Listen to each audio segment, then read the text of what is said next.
And changing tack, you've got your Anthony Joshua baseball cap on there. So no doubting your allegiance, of course. From your point of view, and it kind of seems like old news now, as we kind of alluded to at the start, but what's the major factor or main reason why the Joshua Fury contest never came to fruition for December? Do you know what? Firstly, I'm conscious of the worry that I have about this whole situation is that the fans actually become very bored and tired of back and forth contracts and logistics getting bogged down between promoters and actually the fight just not happening. Like it's almost like the boy that cried wolf. And so I'm conscious not to give it too much airtime because I'm concerned that the fans get very, very bored of the bullshit, quote unquote, that we are trying to, whether we're explaining why this fight didn't happen. But fundamentally, it became very apparent to us that it was almost impossible so Freddie and Eddie were leading those conversations, obviously.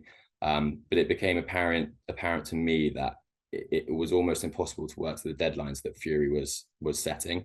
And there's all this he said, she said. The reality is we were given 2 deadlines. We'd had the contract for 10 days or so, but again, it sounds like old news. These deals they do unfortunately and annoyingly take weeks to actually get to a place where both sides can be happy to sign contracts, particularly when you're talking about dual broadcasts and fighters that have exclusive deals with other platforms.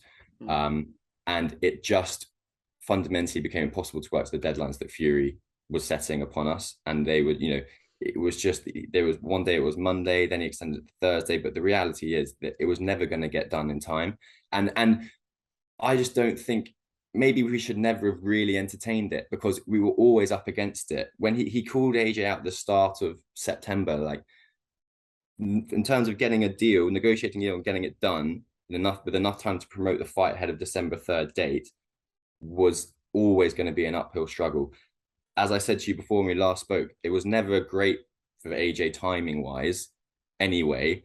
So, maybe in hindsight, we should just, we shouldn't have entertained it as much when it was put to us, because I just feel like it was always going to be an uphill struggle. And like I said, I feel, conscious, and I'm sorry for the fans because it seems like we just go around in circles with these conversations. We've had 2 or 3 occasions now where we tried to do this and it hasn't come off. So I can only apologize to the fans for that. The one thing I will say is this fight will happen, but it's just now probably in hindsight was not the right time for it to take place.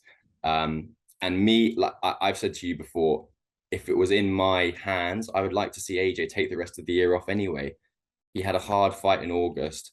I don't think he needs to rush back into the ring. I'd like to see him rest, relax a bit, go on holiday, and then hit the ground running in the new year, get back into training, and then try and fight 3 times next year, maybe starting with March. I think that's the better route that we go down. Whether or not he fights in December still, that's Freddie and Eddie will decide that alongside AJ, but I would like to see him sit the rest of the year out and just take a bit of time off and relax and let himself recover properly. Now, we mentioned Buatsi earlier in connection with the VADA testing. If the Pascal fight isn't going to happen, what is next for him? Because he's right on the cusp of that world title shot. Yeah, he is. So we're making plans now. We're hoping to have Josh out before the end of the year, potentially around December. We're having conversations now. We're trying to maneuver him into another eliminator slot for sure. Like, unfortunately with him not taking the Pascal fight, he's been removed from the IBF rankings, but that will be addressed and he'll be back in there very shortly. But for us, it's about positioning him into eliminators now, and working back to a world title shot. Bivol versus Ramirez is in November. If we I don't know what's going to happen with Bivol, who he's going to fight after, whoever wins that fight, but that fight's always going to be there as well. Maybe we revisit that in the new year, or whenever Bivol's ready. But the aim for Josh now, which we're working through with the team, is to position him into eliminators, final eliminators, and get him that world title shot in maybe not the next fight, but certainly the fight after that. And timing wise, I think that works well for him. He gets that one more fight that Virgil wanted, and then we will look to step him into a shot early to the middle of next year. You look after Derek Chisora as well, of course. Is he fighting Fury now? Is he stepping into AJ's shoes on December the 3rd?